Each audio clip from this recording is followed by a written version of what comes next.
Le Hayek est-il en train de faire son retour? Pourquoi cette question? Eh bien parce que les femmes de plus en plus expriment une nostalgie pour le Hayek et n'oublient pas à chaque occasion de le mettre à l'honneur. En juin 2025, des étudiantes algériennes l'ont porté lors de la cérémonie de remise de diplôme. Cette nostalgie pour le Hayek n'est pas récente. En 2015, France 24 intitule un de ses articles « En Algérie, des femmes souhaitent un retour au voile de leurs ancêtres ». Cette nostalgie pour le Hayek n'est pas non plus spécifique aux Algériennes. En 2023, le journal Maroc Hebdo intitule son article « 8 mars, des Tangéroises célèbrent la journée en Hayek ». En 2021, La Vérité, un autre journal marocain, met lui aussi à l'honneur le Hayek de la région Arachidia, le présentant comme un patrimoine vestimentaire séculaire qui gagnerait à être valorisé. En Tunisie, des femmes ont créé en 2020 à Kérouan le festival du Hayek avec comme menu un concours de Miss Hayek de Kérouan. On le voit ici sur cette photo toute couverte sous le regard bienveillant des hommes. Le Hayek est le terme qui désigne le voile traditionnel porté par les femmes dans la majorité des villes du Maghreb. Principalement de couleur blanche, le plus célèbre est celui d'Alger, tissé en soie pure et rayé de fils d'or et d'argent appelé Hayek Marma. Apparu à la fin du XIXe siècle, il fut porté avec une petite voilette appelée Adjar qui couvrait le visage de la femme, à l'exception des yeux. Le Hayek pouvait être aussi en laine fine, comme c'est le cas en Tunisie. En Libye, appelé Sapsiri, il était porté sans voilette qui couvre le visage. En tout cas, c'est ce qu'on constate sur cette photo. Le Hayek a fini par presque disparaître dans les années 1980, avant cette nostalgie que les femmes lui expriment et qui lui donne une présence et une reconnaissance sociale. En 2019, le magazine marocain Tel Quel titre un de ses articles comme suivant: Quand le Hayek fait son flashback. C'est donc un titre qui affirmait déjà en 2019 le retour du Hayek. Les femmes qui célèbrent le Hayek vantent ses atouts esthétiques, mais pas seulement. Beaucoup le considèrent comme faisant partie des traditions qu'il faut mettre en avant, et d'autres encore voient en lui un moyen pour contrer une manière de se voiler importée du Moyen-Orient. Ce qui revient à dire, au lieu de porter un voile qui est importé du Moyen-Orient, il est préférable de porter le voile local et traditionnel qui est le Hayek.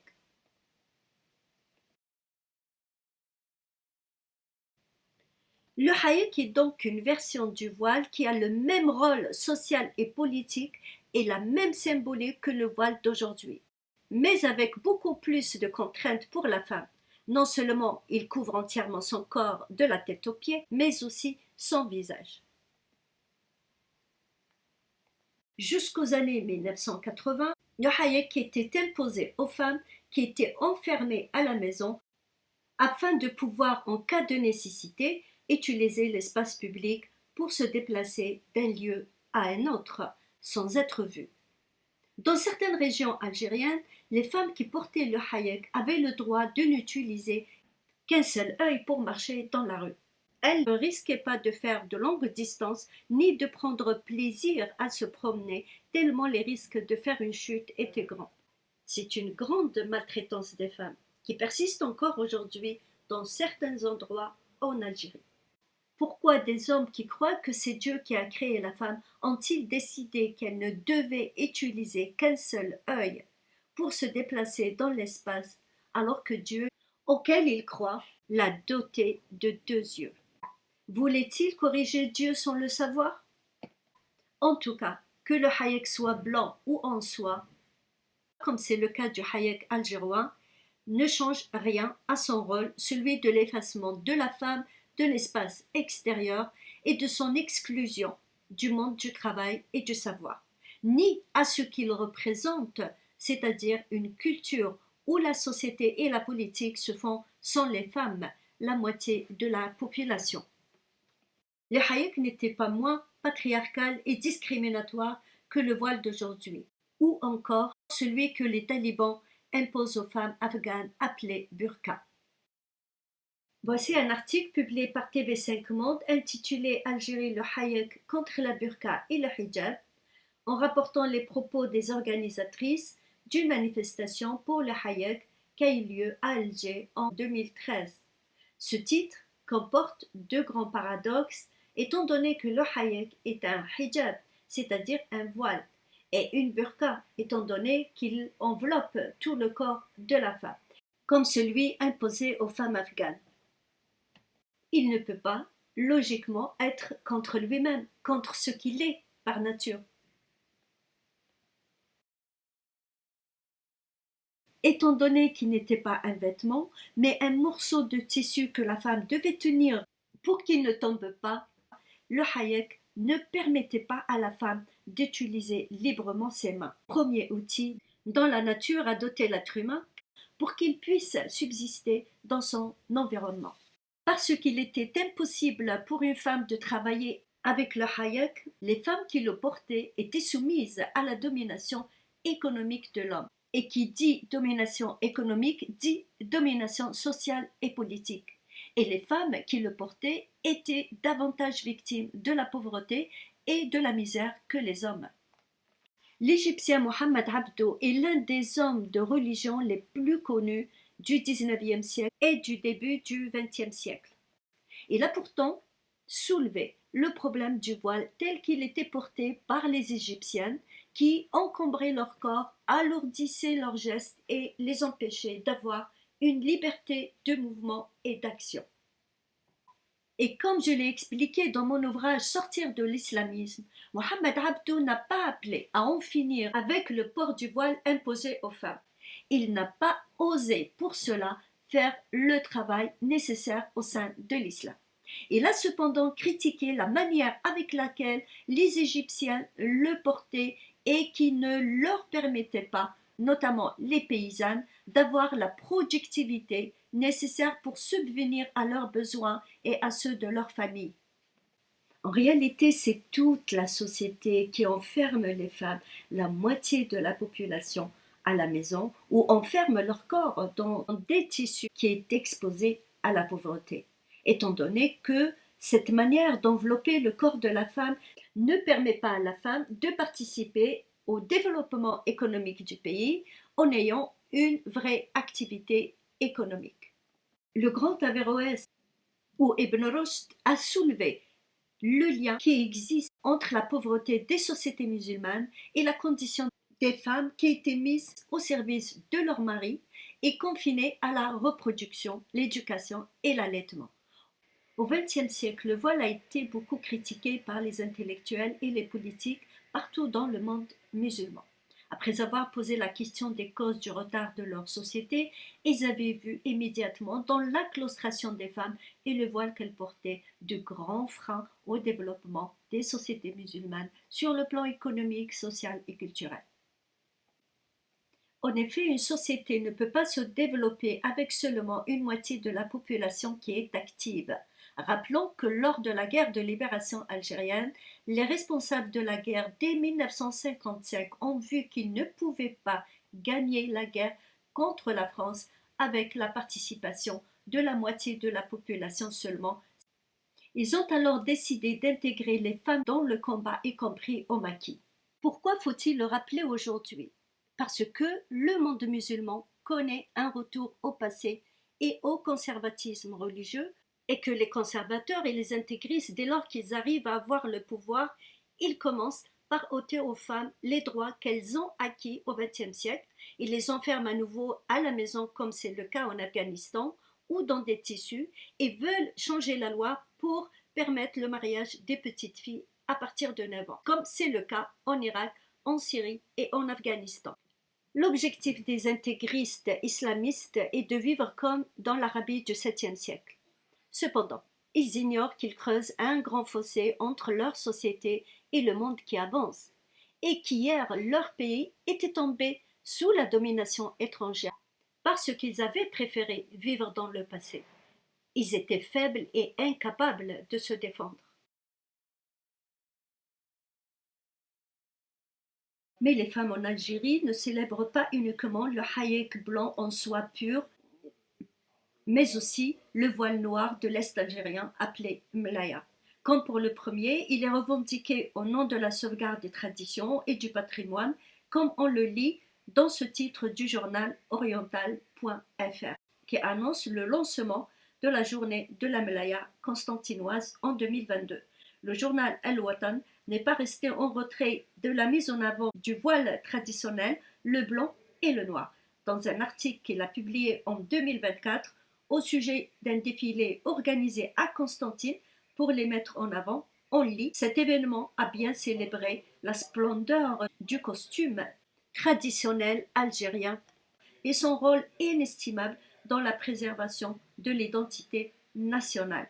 La mlaya est également présentée, tout comme le hayek, comme le symbole de la résistance des femmes algériennes à la colonisation. Sur cette photo, on voit les participantes à la journée de la mlaya couvertes de la tête aux pieds.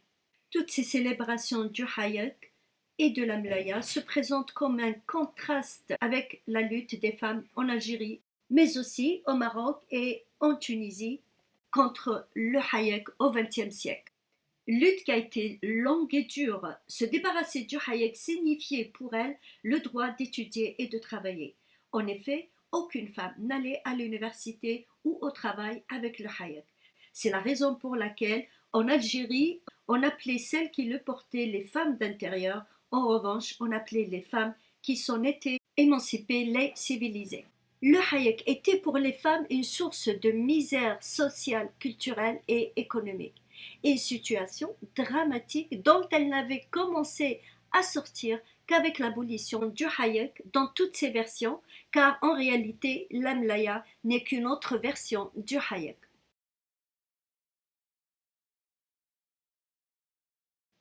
L'abandon du hayek par les Algériens s'inscrivait donc dans la mobilisation des femmes partout dans les sociétés musulmanes au début du XXe siècle contre le port du voile dans toutes ses versions.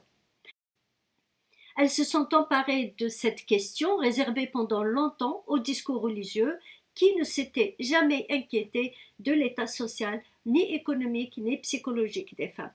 Elles ont mené un combat contre le voile qu'on leur imposait, avec le soutien de beaucoup d'hommes intellectuels tels que Taha Haddad. Dans son ouvrage qu'il a écrit en 1930 et qu'il a intitulé Notre femme dans la charia et la société, il écrit: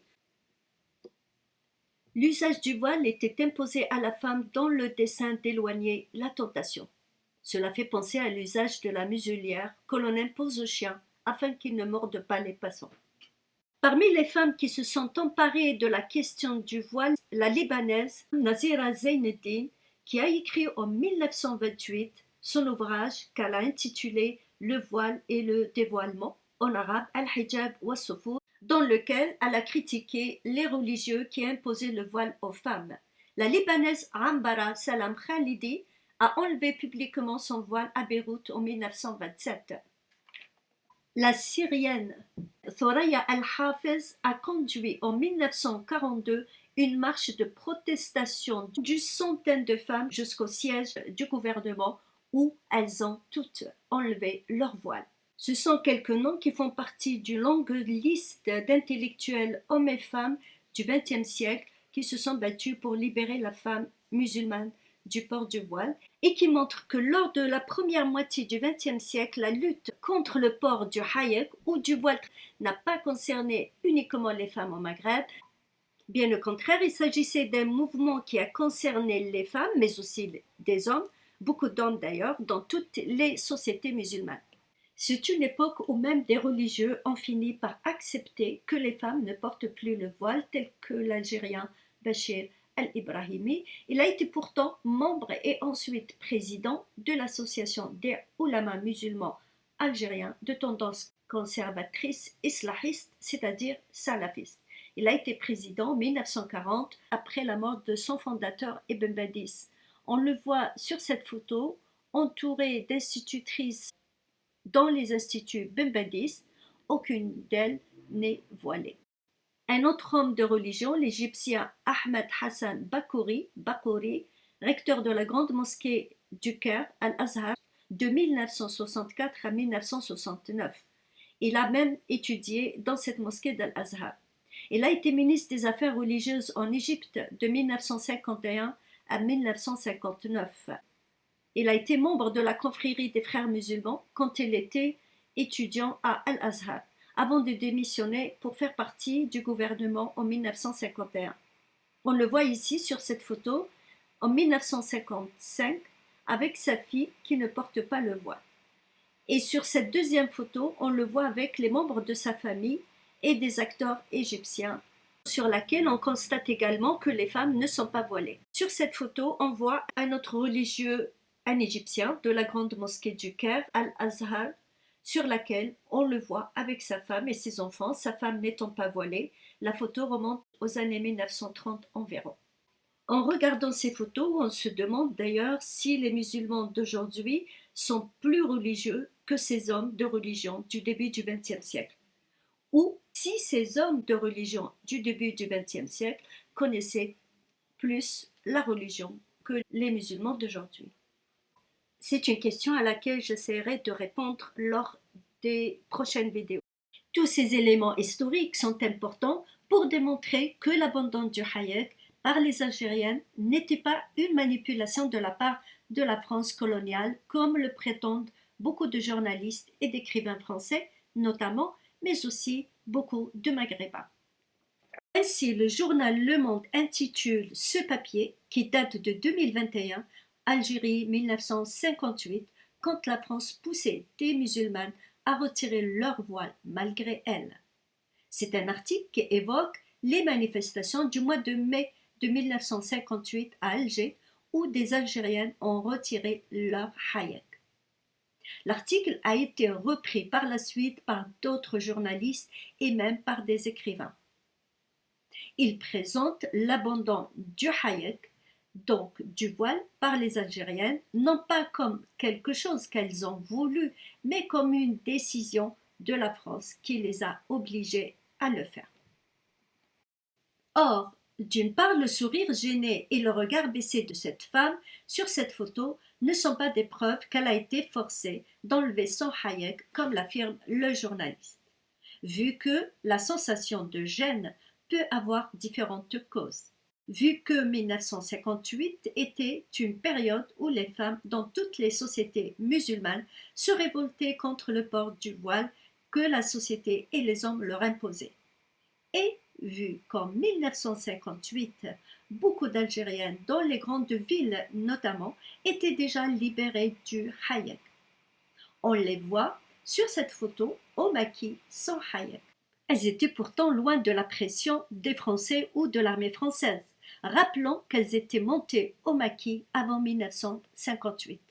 D'autre part, utiliser cet événement pour faire croire que c'est la France qui a obligé les Algériennes à abandonner leur Hayek, c'est-à-dire généraliser cet événement pour l'appliquer à toutes les Algériennes et donner une autre interprétation d'un phénomène qui n'existait pourtant pas qu'en Algérie. C'est tenir des propos qui ne correspondent pas à la réalité sociale et culturelle des Algériens du milieu du XXe siècle et de toutes les femmes dans le monde musulman qui luttaient non seulement contre le port du voile dans toutes ses versions, mais aussi pour obtenir des droits juridiques et politiques. N'oublions pas qu'en 1957, la Tunisie, pas très loin de l'Algérie, a promulgué le statut personnel qui a aboli des règles qui infériorisaient les femmes, statut qui visait l'instauration de l'égalité juridique entre les hommes et les femmes. C'était l'époque du président Bourguiba qu'on voit sur la photo, entouré de jeunes femmes tunisiennes, aucune n'est voilée. Bourguiba est né en 1903 et mort en 2000. Ainsi, croire que c'est la France qui a obligé les Algériennes à renoncer au début du XXe siècle au port du voile, le Hayek, c'est croire que l'Algérie n'était pas seulement colonisée par la France, mais aussi coupée du monde. Or, l'Algérie n'était pas coupée du monde. Elle était certes sous la colonisation française, mais elle n'était pas coupée du monde, et en particulier du monde musulman et de ce qui le traversait, comme mouvement politique et courant de pensée. Si c'était la France qui avait obligé les Algériennes à se dévoiler, les jeunes filles algériennes n'auraient tout simplement pas défilé en 1966 avec des mini-jupes sous le regard du président de la République, Houari Boumedienne. Et si c'était la France qui avait obligé les Algériennes à abandonner le hayek, celle-ci l'aurait remis dès l'indépendance. Or, ce n'était pas le cas. Après l'indépendance, les Algériennes ont continué, comme dans tout le monde musulman, à se libérer du port du voile, du hayek pour les Algériennes, comme le montrent beaucoup de photos des années 1970, comme celles que nous voyons sur l'écran. Ce mouvement d'émancipation de la société du voile, car les hommes se sont également libérés du voile vu les conséquences qu'il avait sur leur comportement, ce mouvement a été stoppé dans les années 1980 avec le retour du religieux et l'échec de la Nahda, terme qui désigne le processus de modernisation qui a touché tous les domaines et que le monde musulman a connu entre le XIXe siècle et la première moitié du XXe siècle. J'ouvre une parenthèse pour préciser que je n'utilise pas ce terme Nahda dans le sens que lui ont donné les conservateurs et les islamistes après l'avoir récupéré. Je ferme la parenthèse. Encore une fois, ce sont toutes des preuves que le dévoilement des femmes en Algérie n'était pas une opération forcée de la France, mais un désir de la part des Algériens de sortir leur société du retard et de lui permettre de s'intégrer dans la civilisation contemporaine, comme c'était le cas en général dans tout le monde musulman. Avant évidemment que la riposte des conservateurs menée par les wahhabites, la confrérie des frères musulmans égyptiennes et les mollahs iraniens ne l'emporte. Le hayek est-il le symbole de la guerre de libération algérienne? Une question qui mérite d'être posée, étant donné qu'il s'agit de l'un des arguments que celles qui manifestent cette nostalgie pour le hayek utilisent pour justifier leur démarche. C'est un argument très important également, vu la place qu'occupe l'histoire de la guerre de libération dans la conscience des Algériens. Mais c'est un argument qui se heurte à la réalité, autrement dit, un argument que la réalité ne valide pas. La preuve en est que ni Hasiba Ben Bouali, ni Jamila Bouhirat, ni Zohra Drif, ni Jamila Boupacha, ni Jamila Bouhazza et beaucoup d'autres femmes héroïnes de la guerre d'indépendance ne portaient le hayek. Quant à celles qui sont montées au maquis, elles portaient des tenues de combat, comme le montrent les photos de l'époque. Ce qui rend d'ailleurs impossible l'idée que c'est la France qui avait obligé les Algériennes à se dévoiler en 1958. Si c'était la France qui avait obligé les Algériennes à enlever leur hayek, celles-ci l'auraient remis quand elles étaient au maquis, loin de la pression de l'armée française.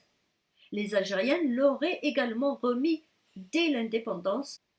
Or, ce n'était pas le cas, comme nous l'avons vu tout à l'heure. L'émancipation des Algériennes de cette pratique s'est poursuivie après l'indépendance. Rappelons que Hasiba Ben Bouali ne portait pas le hayek alors qu'elle est morte en 1957. Autrement dit, avant cette campagne de dévoilement dont parle le journal Le Monde en 1958. Ainsi, le hayek n'était pas le symbole de la guerre de libération algérienne, même si certains combattants, hommes et femmes, l'ont porté comme déguisement pour éviter d'être fouillés par les soldats français. Et enfin, le hayek n'était pas le symbole de la guerre de libération algérienne, il était le symbole de l'oppression des femmes et de leur enfermement, alors que la guerre de libération portait le message de la liberté et du désir d'émancipation. Il était le symbole de la misère sociale, économique et culturelle de la moitié de la population et de ce fait du sous-développement des sociétés maghrébines alors que la guerre de libération portait l'espoir du développement et d'évolution.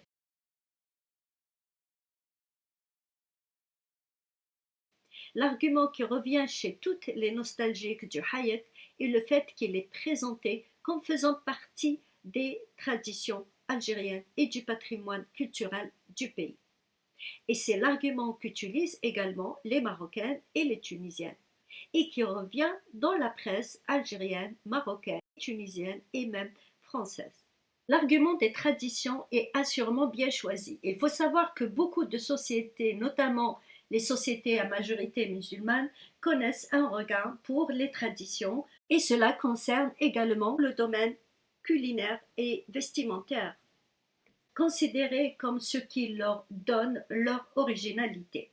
Il y a aussi le fait que les traditions ont toujours été mises en avant et valorisées lorsqu'il s'agissait de la famille. Et quand on dit la famille, on dit surtout les femmes. Ainsi, tout au long du XXe siècle, les hommes qui voulaient pourtant moderniser leur société, les modernistes et les démocrates, ont répété dès lors que le statut juridique inférieur des femmes par rapport aux hommes était posé, que la famille devait rester en dehors de cette modernisation et qu'elle devait être toujours administrée par les traditions. Et sur ce sujet, je donne davantage d'explications dans mon étude Maghreb, l'impact de l'islam sur l'évolution sociale et politique publiée en décembre 2022.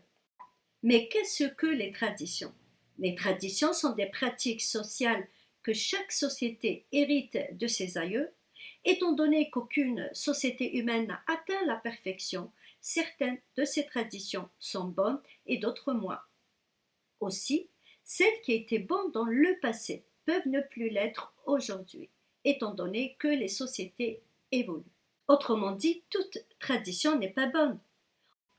La claustration des femmes dans les sociétés musulmanes a été une des traditions les plus barbares, les plus injustes et les plus dramatiques pour les femmes, mais aussi pour les hommes et pour la société. Et le hayek est la continuité de cette claustration des femmes dans l'espace extérieur. Car quand les femmes enfermées à la maison étaient obligées d'utiliser l'espace public, le hayek ou la mlaya d'ailleurs faisait en sorte qu'elles restent enfermées dans leur tissu, c'est-à-dire qu'elles n'entrent pas en contact avec la société et que le regard de l'autre ne se pose pas sur elles. Voilà pourquoi, si le respect des traditions est bon, c'est également en abandonnant des traditions que les sociétés évoluent et avancent. Les traditions représentent le passé et une société qui ne vit que dans le passé ne peut pas avancer ni avoir une place dans le monde du présent et du futur. D'ailleurs, entre le XIXe siècle et la première moitié du XXe siècle, les sociétés musulmanes ont réalisé en peu de temps une évolution extraordinaire dans tous les domaines lorsqu'elles ont décidé d'abandonner beaucoup de traditions qui les confinaient dans le passé et les rendaient vulnérables, notamment la mise en prison à vie de la moitié de la population. Dans le hayek, dans toutes ses versions, était la continuité de cette prison dans l'espace public. Voilà pourquoi évoquer les traditions doit se faire avec lucidité, et notamment quand il s'agit de celles qui ont causé des douleurs et des souffrances, de celles qui ont piétiné les droits des personnes et qui ont provoqué le retard des nations au point de les rendre facilement colonisables. Et nous avons vu comment Averroès avait soulevé le lien qui existe entre le retard économique des sociétés musulmanes et la condition des femmes voulue par les religieux. Cela ne veut pas dire qu'il faille défendre le voile qui est importé du Moyen-Orient et imposé par les frères musulmans, les wahhabites et les mollahs iraniens. Le problème que pose le voile ne réside pas dans la manière de le porter ou dans la qualité du tissu avec lequel il est confectionné, mais dans le discours qu'il transmet et dans les conséquences qu'il engendre. Les femmes ne peuvent pas lutter contre un voile qui est importé du Moyen-Orient en valorisant et célébrant un autre voile qui a été imposé à leur grand-mère et à leur arrière-grand-mère, au prétexte qu'il est beau ou en soie ou parce qu'il fait partie des traditions locales. Une cage en or prive la personne de liberté de la même manière qu'une cage en cuivre ou en fer. Et je termine avec ces deux questions. Pourquoi des femmes instruites mettent-elles à l'honneur et célèbrent le hayek contre lequel leur grand-mère et leur arrière-grand-mère se sont battues? Comment expliquer ce phénomène? Ce sont deux questions que j'aborderai lors du prochain exposé.